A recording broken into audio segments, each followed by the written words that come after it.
It's more light in here. Hold on a second. Okay. Or how about I blur my background? Let's see if it'll do that.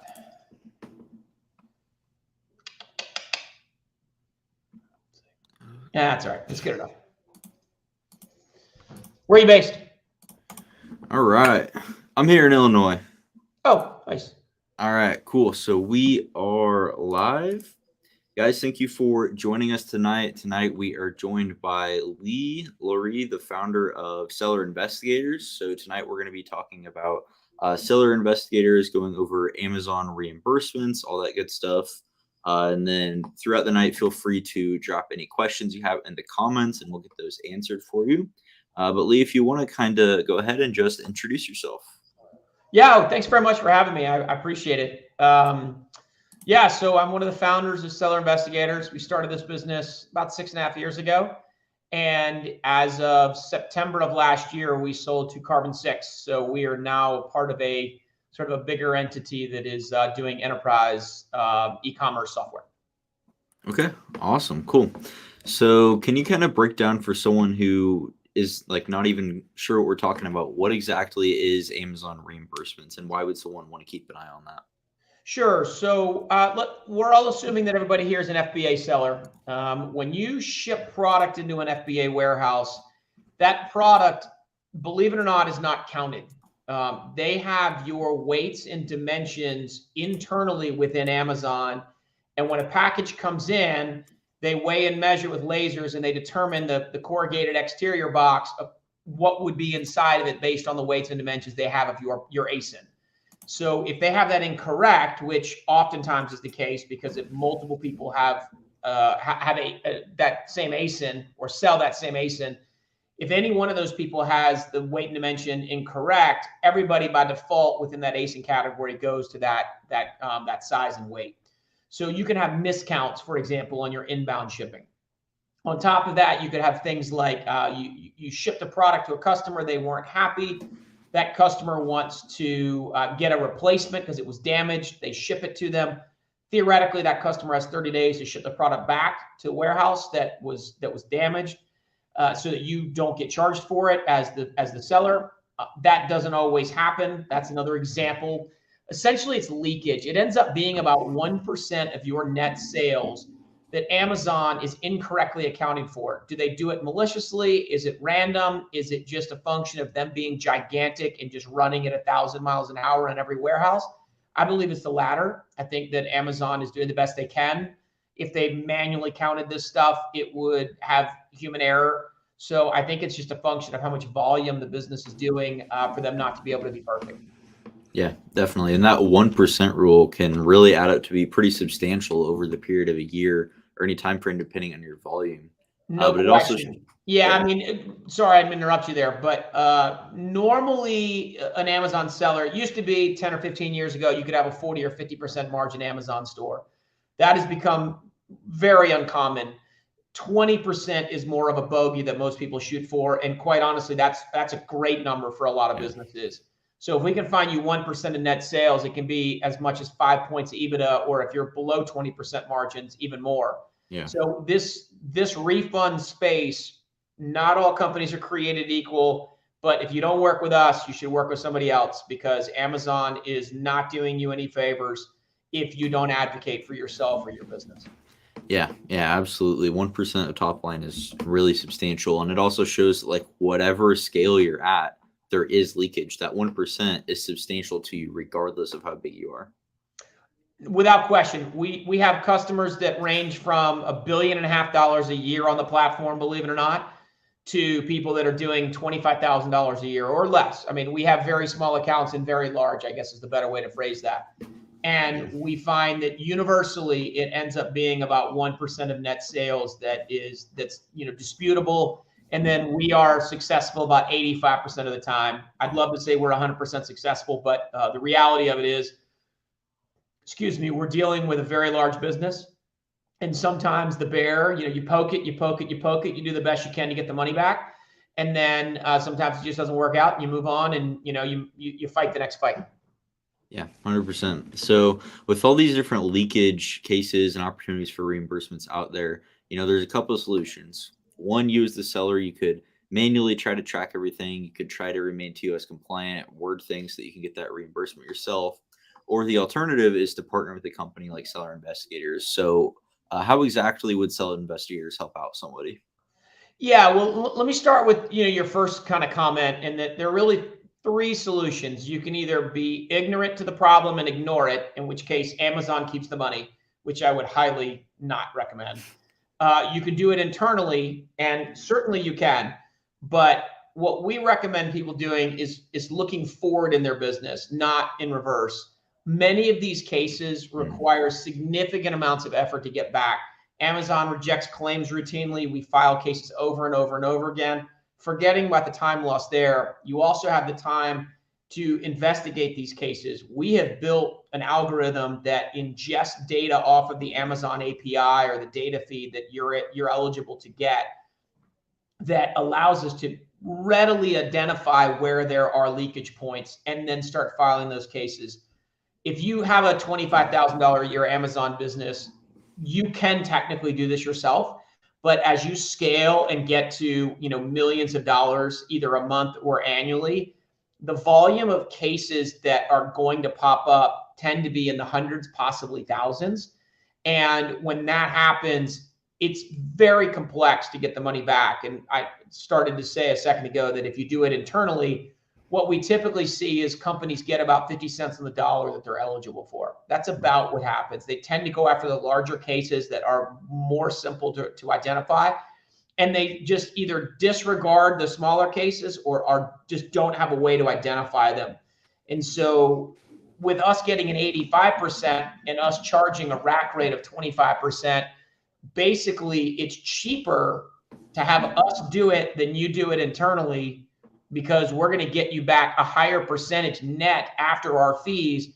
And those hours that you've paid an employee to go after and find that dollar can be redeployed in your business to do something else that's forward facing, buying better ads, managing PPC, taking better pictures, writing better copy, finding better products, whatever it is that's your secret sauce, spending time doing that rather than trying to get these dollars back. We have hundreds of case managers at this point filing thousands, tens of thousands of cases a month. We just are going to be better at it than you are. We have inroads into Amazon. It's just a much better system to have somebody else do this.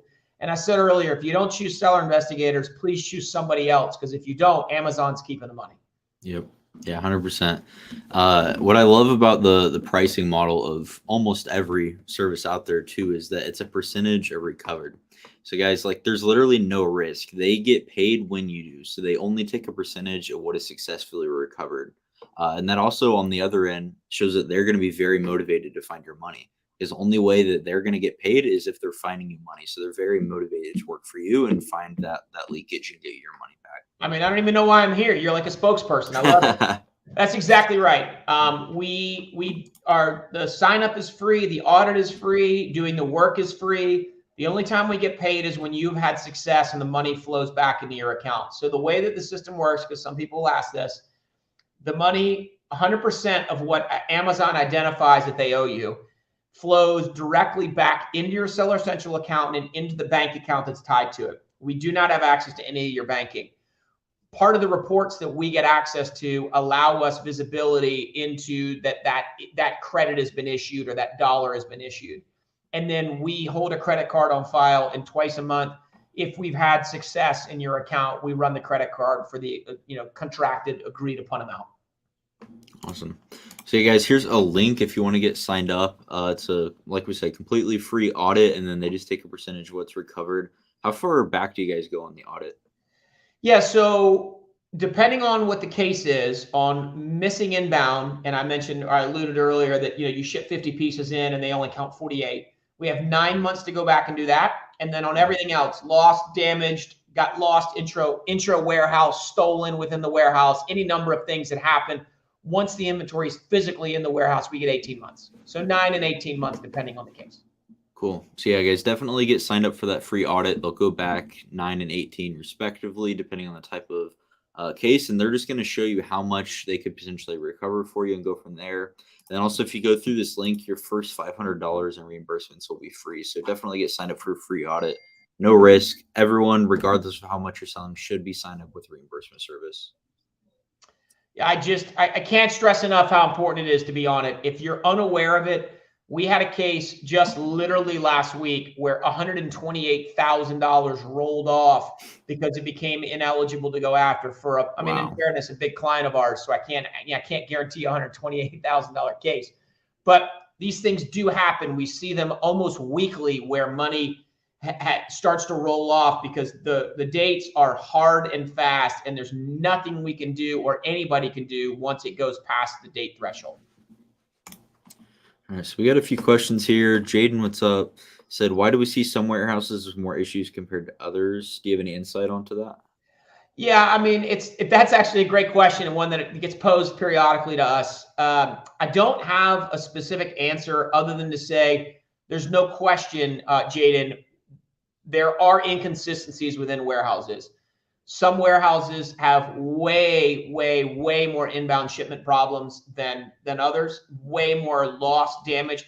I don't know if it's the makeup of the folks that are working in the warehouse, whether it, to your point, is related to technology.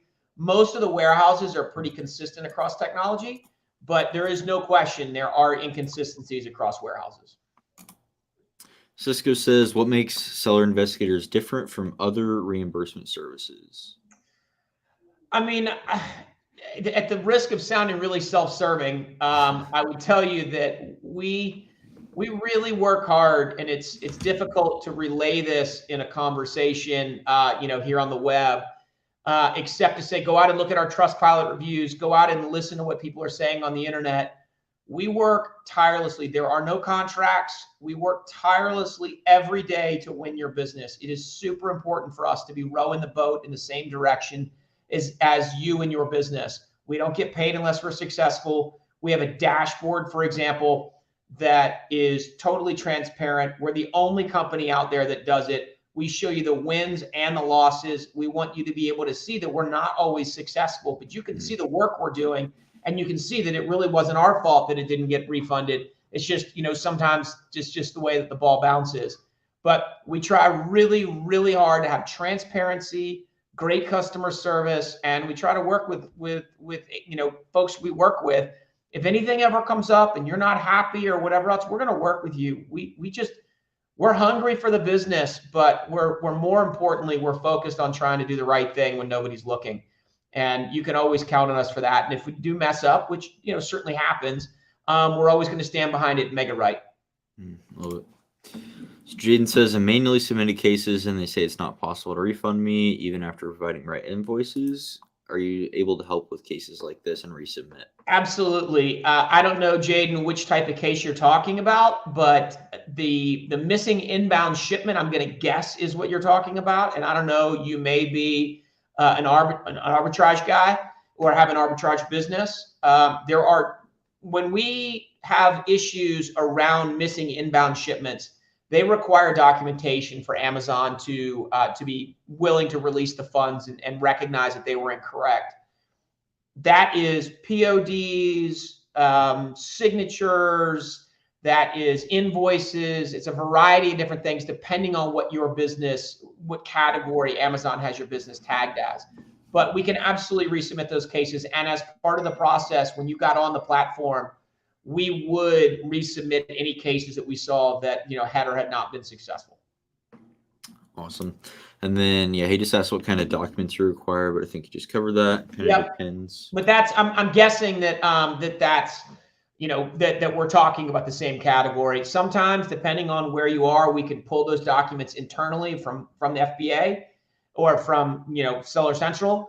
Sometimes we need them. This is an interesting point, and I don't want to deviate too far from the questions here, but it's really important. I talk a lot about this, that if you use a traditional carrier, we use FedEx or UPS, they keep as a depository or as a repository the documents for 90 days. I just mentioned a minute ago, we can go back 9 months. So obviously there's a gap of 6 months between when you're going to be able to find that documentation by way of just going out to your carrier, and where I might request it if you joined, Seller Investigators or decided to, use our service. It's really important whenever you ship a product into Amazon to make a folder and tag it. And don't just tag it some random number. Put some thought into it and systematize it. So when I come asking for you to produce for me XYZ shipment, that you can find it. If you can't find that documentation, we will not be able to help you. And if you wait and count on the carrier to provide it, you're going to have a 6-month window where you may or may not be able to fix that. Now, we will catch your account. Nothing will get old. But as it go forward, it's just good business practices to be keeping track of these documents. Yeah, definitely. So Jaden also asks, what has changed since joining Carbon 6 other than scale? Well, scale has certainly changed. Goodness gracious. We've got 12 or 13 people that are directly related to sales that have made a profound difference in our business. We've got a handful of community managers whose job it is to go out into the ecosystem of Amazon and build relationships. That's made a big difference. Our business itself has become more sophisticated by just the nature of being a part of a bigger entity. But it's really it's hard to pigeonhole like specific things that we've physically benefited from as a business, other than they've got 16 businesses. We can cross sell, we can do different things. So I mean, that's all kind of related to scale. But being a part of Carbon 6 has been amazing. The services that they have purchased outside of Seller Investigator, Pixel Me, So Stocked, these types of businesses that really are helpful for big or medium to big businesses, can really make big differences. And what's great about having Carbon 6 is that they bundle it. If you came to me and said, hey, I want to look at Pixel Me and I want to do Seller Investigators, we can work on ways to beat up Carbon 6 a little bit to make sure that we can get you some deals. Yeah, cool. All right, guys, we'll give it just another minute or so. So if you have any final questions, go ahead and drop those in the chat. Otherwise, we're going to wrap up. Don't forget, I'll repost the link here again. Get signed up for a free audit, guys. It's 100% free. They're going to show you how much potential recovery you can get. And again, if you go through that link, your first $500 recovered is free. So definitely get signed up. Free audit. Let me say one more thing here, if I could. Even if you're working with another vendor, or even if you're doing it internally, this audit costs you nothing. Yeah. There is virtually no reason why you wouldn't run a second audit. It's like a health check. What we are finding is, like I mentioned earlier, that about 50 cents on the dollar gets found internally within businesses if they do it themselves, plus the hours that go into it that are, I want to say wasted time, but not efficiently used time. And you can deploy those hours somewhere else in your business. If you are working with one of our competitors, what we find is that, and I don't have a good reason for this, but whether it be because our team is better, more dedicated, our access into Amazon is better, our algorithms are better. I mean, everybody's pulling the same API feed. For whatever reason, we are just over and over and over again finding between 10 and 15% more money than our competitors. Now, I don't know if we're finding it or if we're just bothering to go down and chase it, because that's some of the dirtiness about this business. It's awkward. It's time consuming. It's not the big, $5,000 cases that are easy to win. Running a second audit with us, or by the way, I would encourage you, if you work with us, to go and get a second audit from one of our competitors. Having a health check audit is just a really good way to confirm that the vendor you were using is doing a good job. Or sadly, in the case I just mentioned, not doing a very good job, but at least you learn that that's the case and you can correct for it. Yeah, 100%. That's exactly what I was about to ask you. So I'm glad you said that. Cool. So Jaden said, do you see your fees increasing in the near future? Oh, our fees? No, for sure not. I mean, if anything, our fees will go down. Fees on Amazon are going up, but fees on our business are not going down. There are some competitors that are out trying to use teaser rates and trying to convince people that they're doing it for less than they are, with then monthly fixed amounts you have to sort of pay, like $69.99, or you have to buy services to go with their low rates. So they just try to kind of get you on the phone to convince you it's a good deal. Like I said earlier, we don't do contracts. We don't do anything. We want to win your business. And our fees are subject to, we will be flexible. Once you get up over a few $1,000,000, there tends to be some wiggle room for us. We like to run the audit first and determine how much money there is to go after. But certainly if somebody wants to, try and email me, and you can find me at lee@sellerinvestigators.com. And there's an S at the end of that, sellerinvestigators.com, that I'm happy to entertain conversations. It's hard for us when you're under $1 million, but over a couple $1,000,000, we're always willing to work with people. That's just the nature of the beast. Awesome. Well, Lee, thank you very much for your time. Guys, sign up for that audit. And Lee said it was lee@sellerinvestigators.com. Yes, sir. And you don't need to do that. You can go to our website at Seller Investigators, or use the link that Logan said a minute ago. I would very much encourage you to do that, or you can sign up off of our website. Awesome. You won't get the $500 off on our website, though, so it is important to use the link. Okay, yeah. So make sure you go through this link, guys, and you'll get that $500 free first reimbursements. Besides that, thank you guys for watching. Lee, thank you very much for joining us. Thank you so much for having me. I very much appreciate it. You have a great night. You too.